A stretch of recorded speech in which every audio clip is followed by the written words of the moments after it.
feasibility study public meeting on segment 2. This is it covers several counties, Hale County, county line to certain Edwards County line. So a couple of housekeeping things. Again, want to welcome you to the meeting. The first order of business, please type your name in the chat box so we can know who is participating in this public meeting. Also, please ensure your phone and computer microphones are muted to minimize any interruption and noise during the presentation and meeting. And please do check, your device to make sure it's muted for the entire duration of the meeting. If you would like to share a comment or question during the presentation, please add your comment to the chat box on the right-hand side of the screen. After the presentations, all the attendees can unmute your devices to answer questions, to ask questions, or for a question and answer session. And also, the study team will also review the chat box to address your comments at that time. The main purpose for the meeting today is to provide the public with an opportunity to learn about the Ports of Plains study, but also to get your input and feedback on the preliminary recommendations that Segment 2 committee has put forth to date. The presentation will include both audio and visual components, and it will be done only in English. The meeting will be recorded and available online for the public to view through May 28, 2020. Project materials are posted on the TxDOT website, listed up here. If you go to www.TxDOT.gov, and then you can follow the link for the public viewing of the documents. In terms of comments, I'll talk a little bit about how you can provide comments to us, but all comments must be received on or before Thursday, May 28, 2020. This will provide the segment committee an opportunity to consider public feedback before making their final recommendations. There are several ways that you can provide, submit comments to us. The first one is written comments that can be provided and sent to, through a regular U.S. Postal Service mail at the address provided here on the screen. And then also you can go and submit your comments online through Ports of Plains at TxDOT.gov. And then also another way you can provide comments is to go online, print the comment form, and it's available online. And again, like I mentioned, you can fill that out and mail it to the address above. Then the second, the last way you can get in touch with us is to call the number provided here, 512-486-5106. This is for the purpose of asking questions about the study and accessing project materials during the study. It's not to provide comment. We will only take written comments, as I mentioned, via the methods outlined above. So the discussion today is broken down into 3 components. The first component is providing you all with an overview of the study itself, the House Bill 1079. The second component of what we're going to discuss today is an overview of the study itself. And then the final component of what we'll discuss with you today, it's segment 2, committee recommendations. So as I mentioned, the first discussion item today is just will give you an overview of the House Bill 1079 that created this study. So according to the language in House Bill 1079, it requires TxDOT to conduct a comprehensive feasibility study of the Ports to Plains corridor as defined by Texas Administrative Code 225.069. The bill also outlines that the study must evaluate the feasibility of and cost and logistical matters associated with improvements to the corridor that create a continuous flow, four-lane divided highway that meets interstate standards to the extent possible.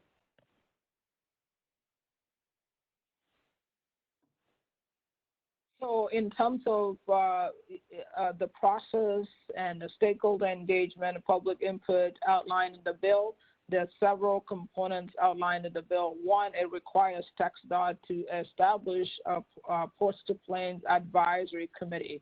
And the committee is required to meet at least twice annually on a rotational basis in Lubbock and San Angelo. To date, the committee has met twice. They have met actually in Lubbock and San Angelo. The last meeting was February 19th.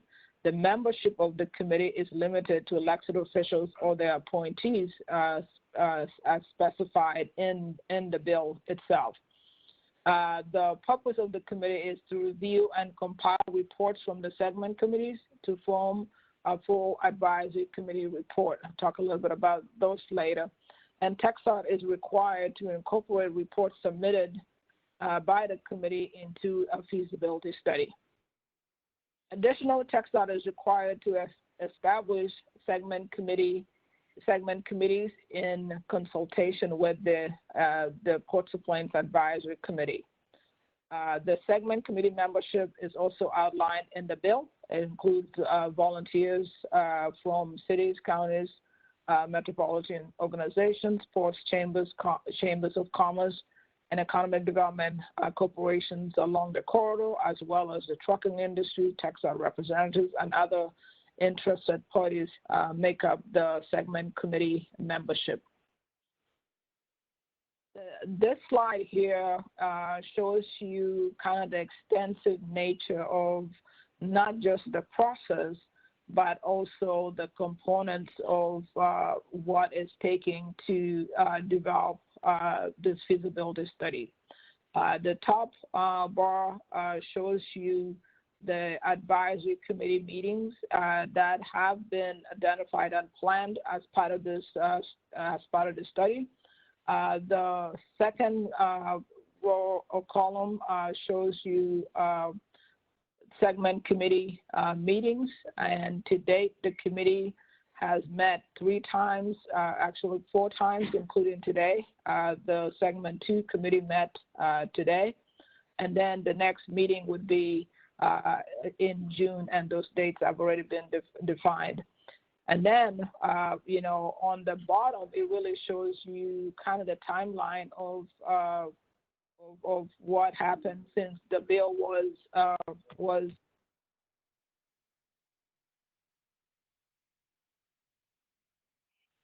the bill, when it was, you know, enacted. You had the Transportation Commission created a minute order on August 29th, and then the report creating the advisory committee, and then the segment committee reports are due to the advisory committee by on or before June 30th of this year, and then the advisory committee will develop the final recommendations and submit that to TxDOT no later than October 31st.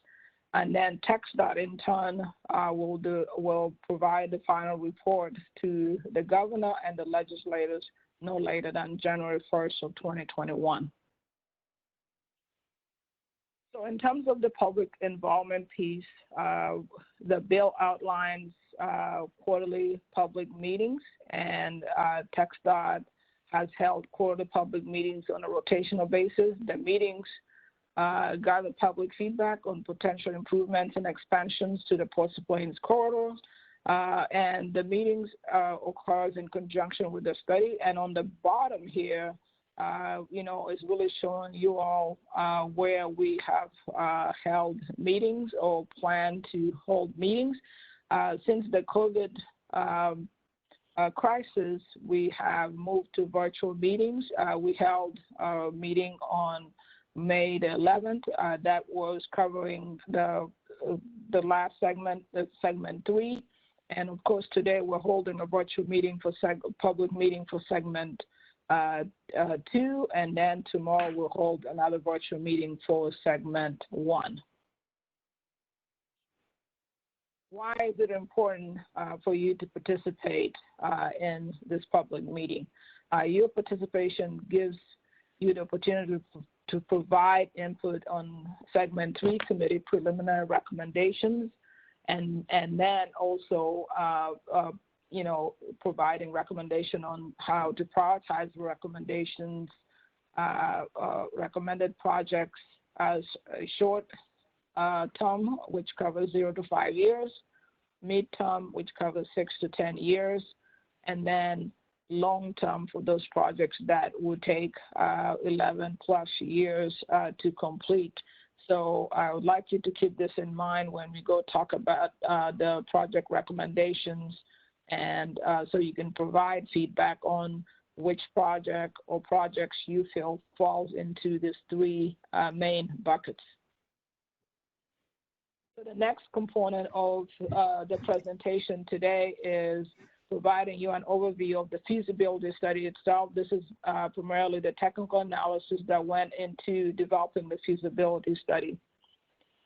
So what you see here is really kind of the roadmap to developing the feasibility study. We started with the purpose and need late last year, and you can see logically went into existing and analyzing existing condition, looking at forecasted conditions, traffic, and other demographic information that was analyzed, and then we did the feasibility analysis.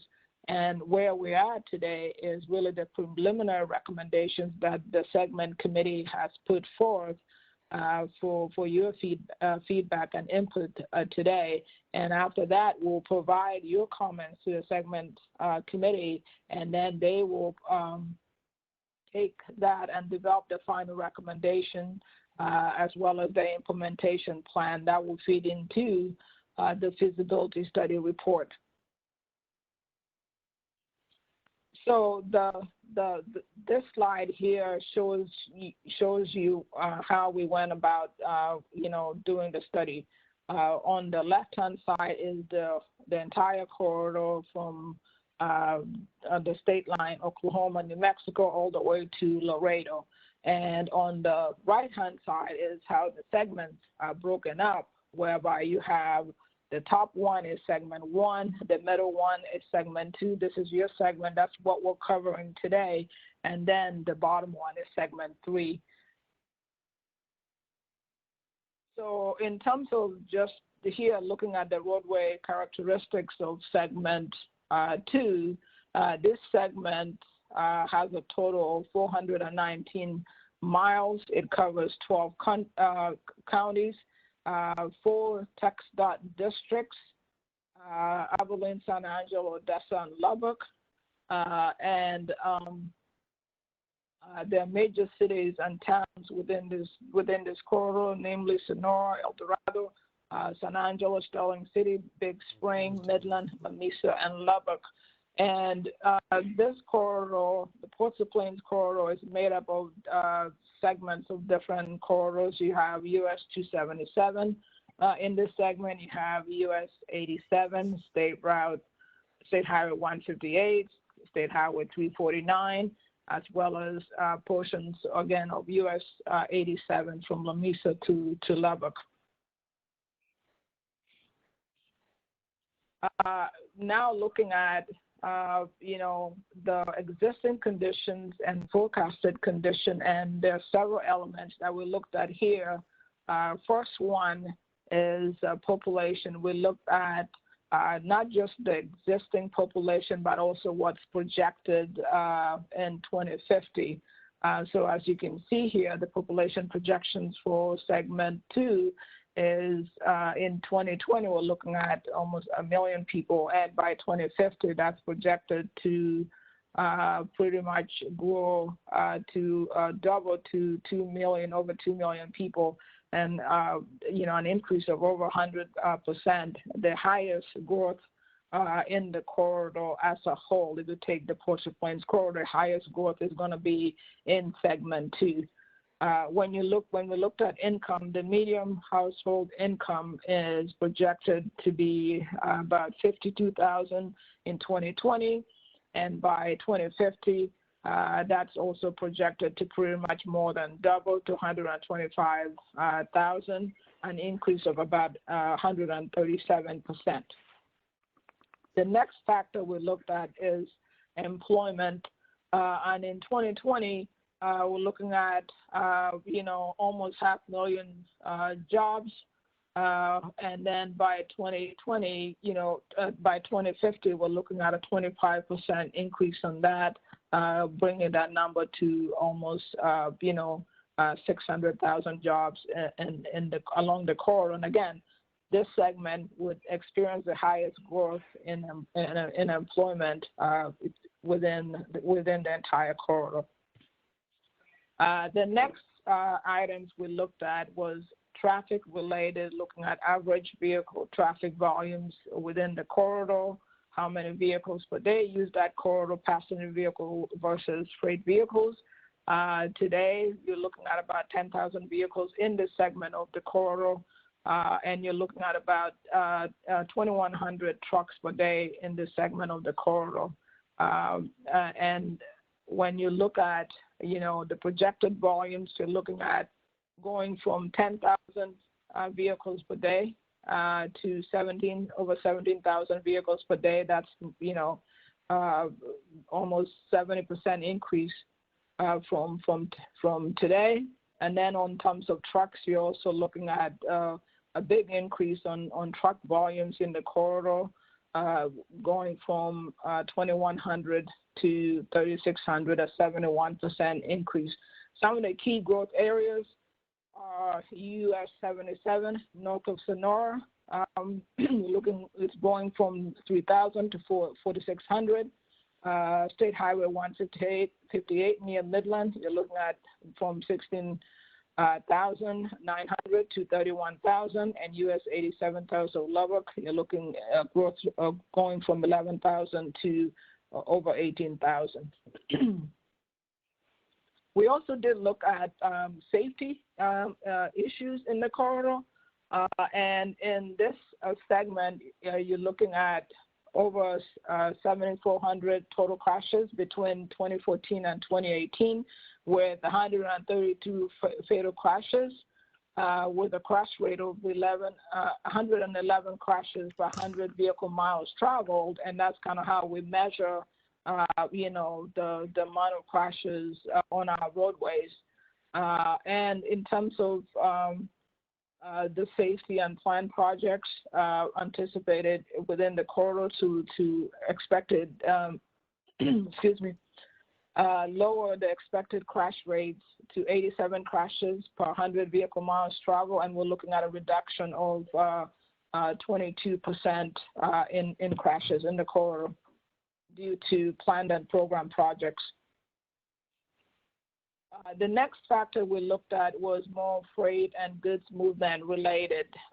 So in terms of freight, we anticipate this corridor to grow by 87% by 2050, and international trade is also projected to grow by 5.1 million tons by 2050. And let me just talk a little bit about international trade.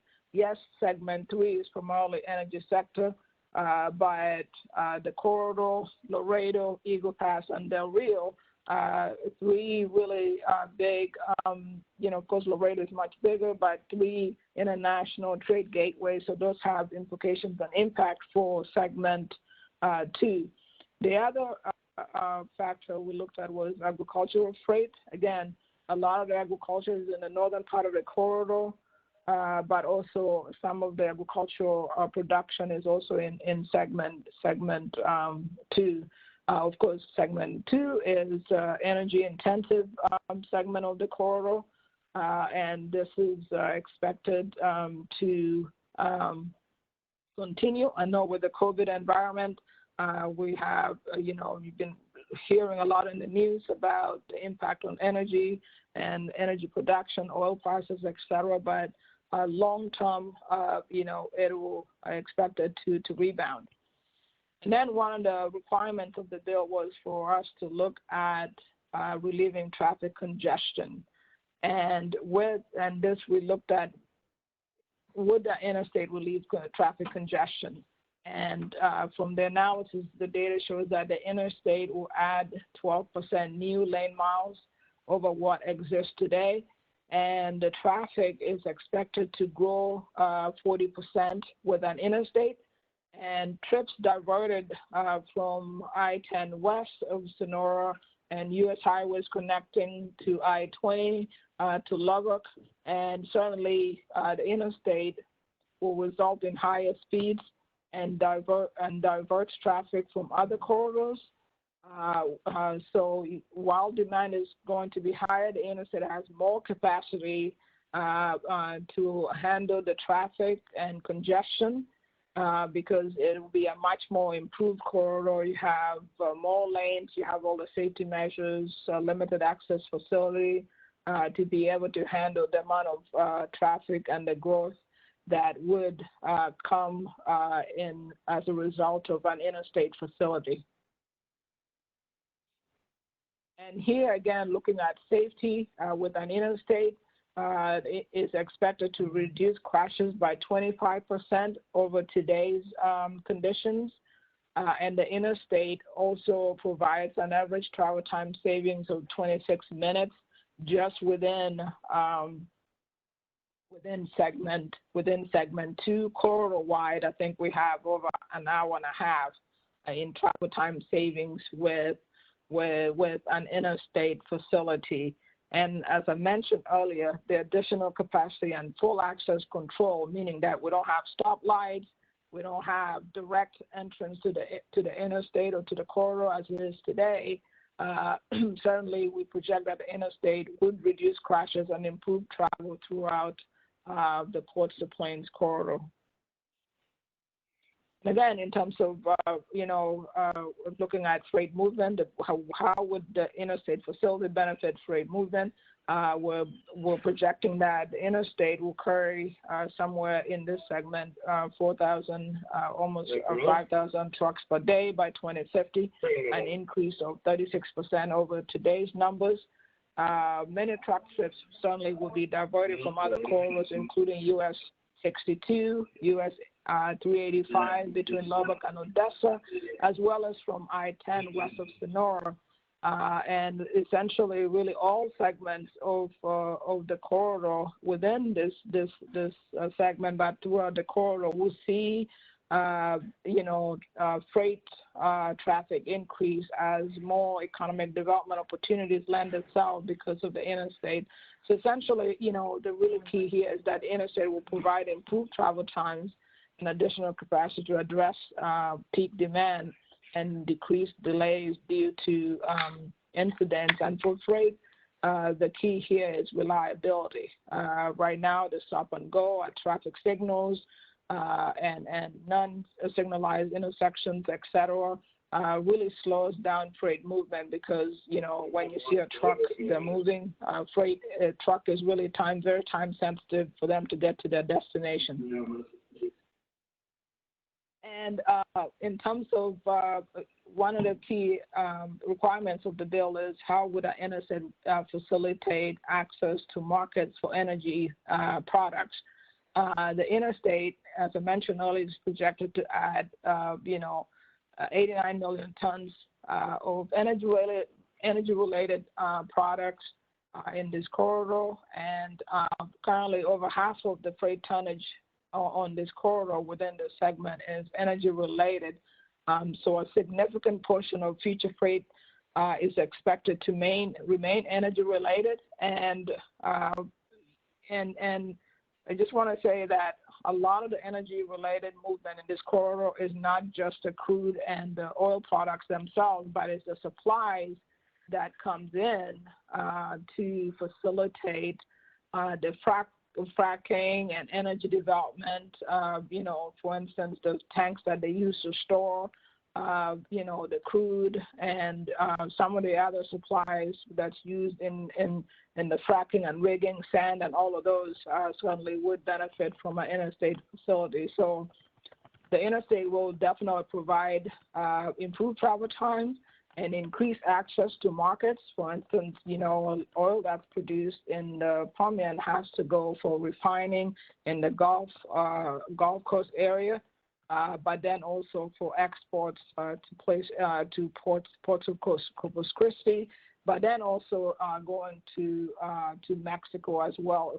Texas is one of the biggest supply of energy for Mexico. So enhanced reliability for the transportation of energy products will really be a result. The interstate will facilitate that.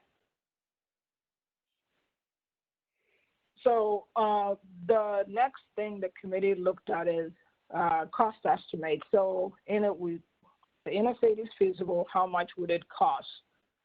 So here you see two different numbers. The first number is the $12 billion.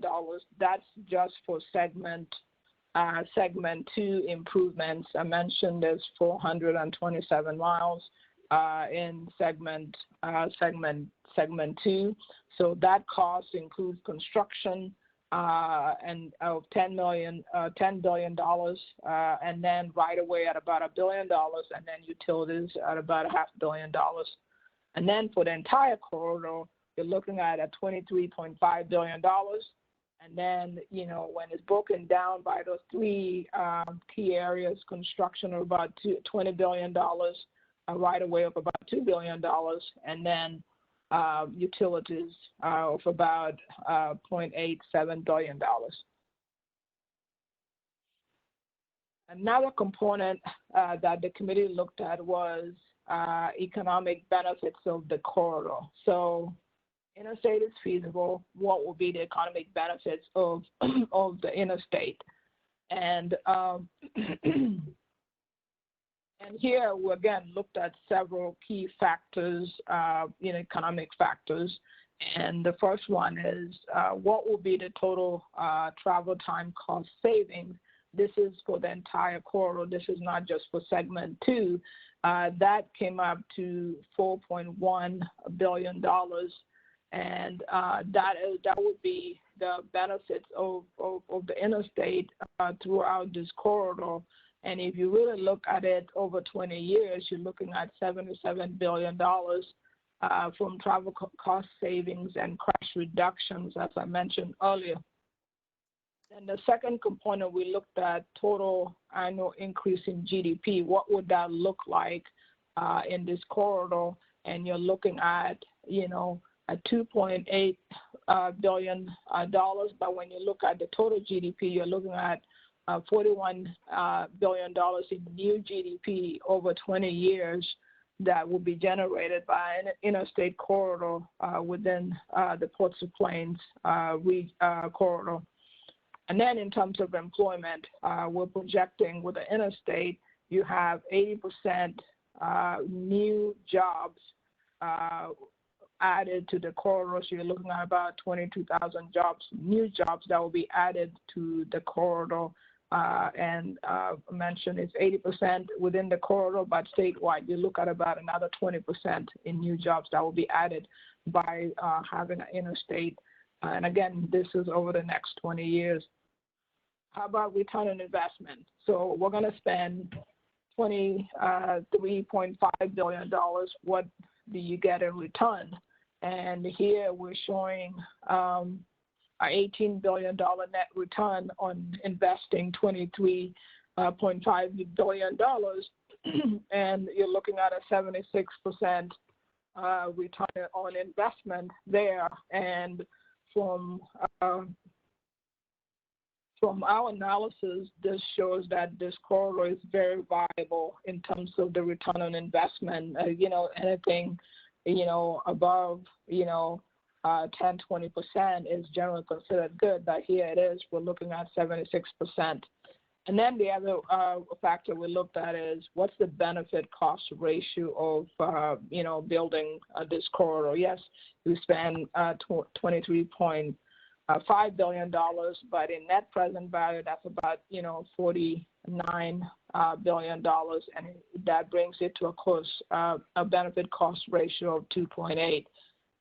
And that's, again, very, very healthy, great benefit cost ratio.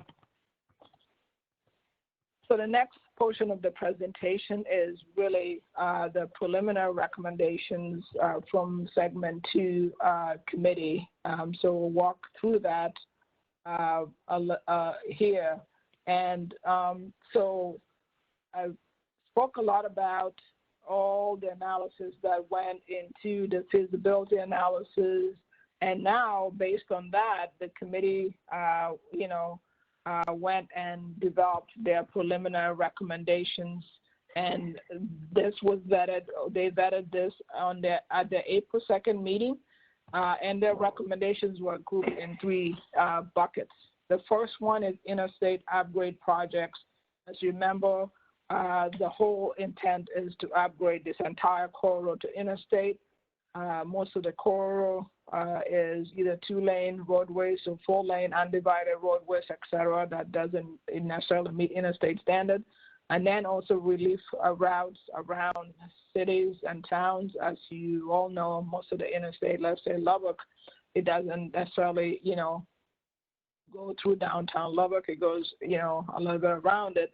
So that would be what would be required, those are recommendations. And then the last portion of the segment committee recommendations covers safety and operational improvements. And a lot of those projects were also identified by the public during the public meetings that we held. I know we held a face-to-face meeting in San Angelo, early this year. So a lot of what you see here, some of it came from your recommendations as well. So in this slide, this is the projects that the committee are recommending to upgrade this corridor within segment 2 into interstate. And as you can see here, there are several projects that have been identified, and this was identified based on kind of logical termini. And as you see here, they're listed not in order of priority at all. It's just listed as this is, the projects, the logical projects that it would take to upgrade this corridor to interstate standards. So you can see a lot of it, like I mentioned, existing US 87, State Highway 349, portions of State Highway 158, portions of US 277 within this corridor. They're doing more than half, so that's fine with that. And the next set of project, the list you see here is all the relief routes that the segment committee has proposed and are recommending not just to be studied, but also to be developed. If you're going to build the interstate, suddenly, the interstate will not go through a downtown street. So having to look at this is one of the recommendations that the committee made at the April 2nd meeting. Again, not in any order of priority at this point. There's no 1, 2, 3 here. This is just a global list of the preliminary recommendations that the committee has, made, and they're going to be recommending as part of the improvement program. The last set of recommendations that the committee has developed is the safety and operational improvement. And if you recall earlier, I talked about the safety analysis that was done, the crashes. This corridor has a fairly high crash rate compared to the other segments. This segment has a higher crash rate compared to the other two segments. One, because of the traffic volumes, energy sector traffic, et cetera. So a lot of this was kind of geared to addressing those issues. And again, you all, provided feedback on and or identified some of these safety and operational improvements that the committee is recommending. And this is just additional projects in that same category that the committee is recommending. And the project types here include anything from overpasses, grade separation, improving intersections, et cetera. And this can range from, short and, inexpensive improvements to some that, especially like grade separation, could be flyovers, and those can be a little bit more expensive and take a little bit more time. So that concludes the formal portion of the presentation. So now we will go into the verbal question and answer comments. And a couple ground rules: please state your name before you begin. You can unmute your device now, but if you're not speaking, please do not unmute so we can minimize the interruptions and any noise, background noises. And also you can send written questions or comments. You write written questions and comments using the chat box to submit them.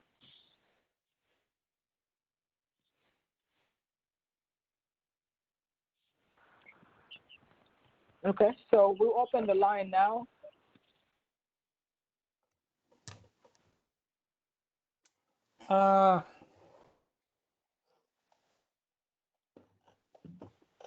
Somebody speaking?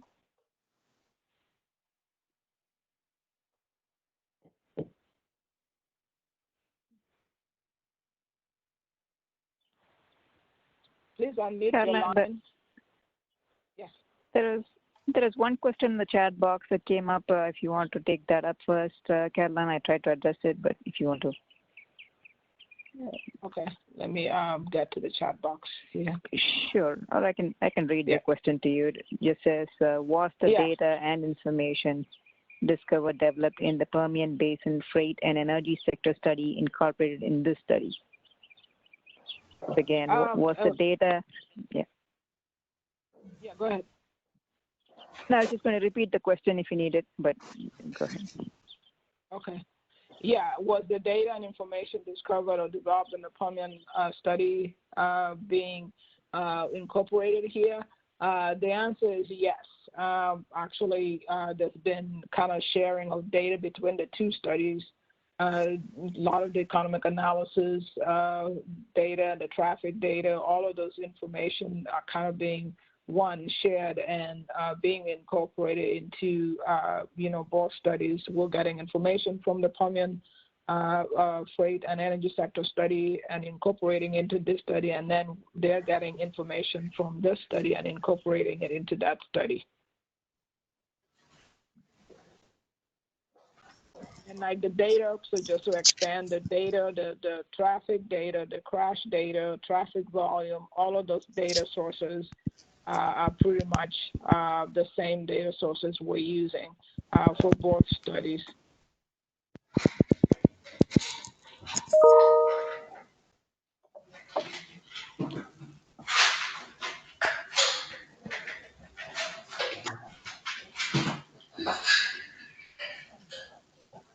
Any other verbal questions?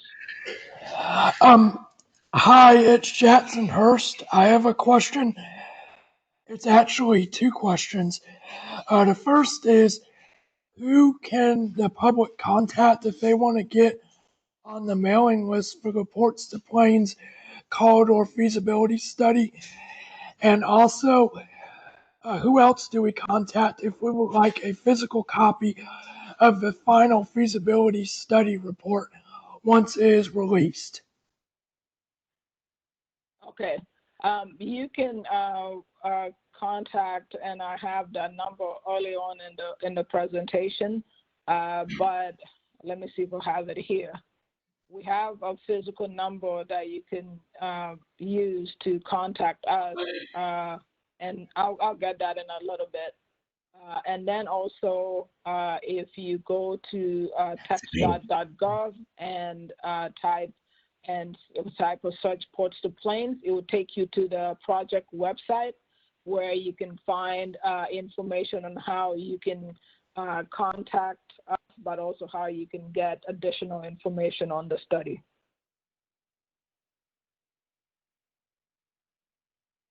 And then once the report is completed, certainly in your request, you can let us know that you would like to get a physical printout copy of the report, and we'll be more than happy to send you a copy of the report.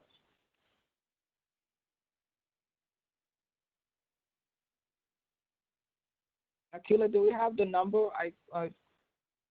Steve, that's the 512 number? Yeah, for public to call? Yes, Caroline, it's there in the next slide. If you go to the next slide, I see it right there. It's right there. There is an email ID, portstoplains@TxDOT.gov, and right below there, there's a 512 number also. Okay, okay. Yeah. Okay, yeah. And all information is, all information is regularly posted on the web page also. So today's presentation and all the meeting agendas, everything is available on the web page. So if you go search Ports to Plains on TxDOT.gov, you should be able to access all information that has been presented so far, and we'll also be updating it as the reports become available.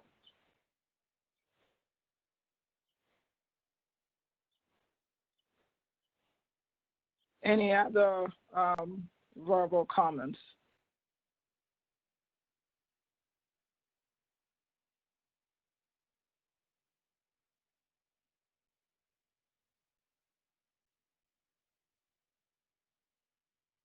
Akila, that was it on the chat box?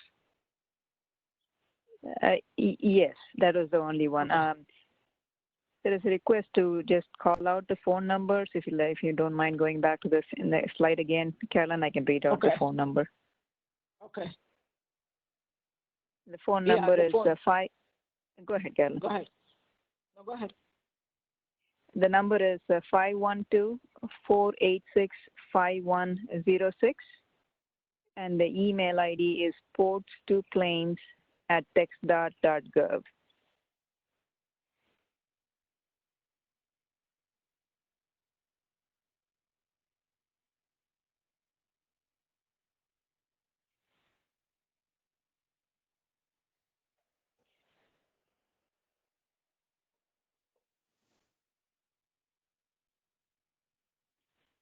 Any additional comments?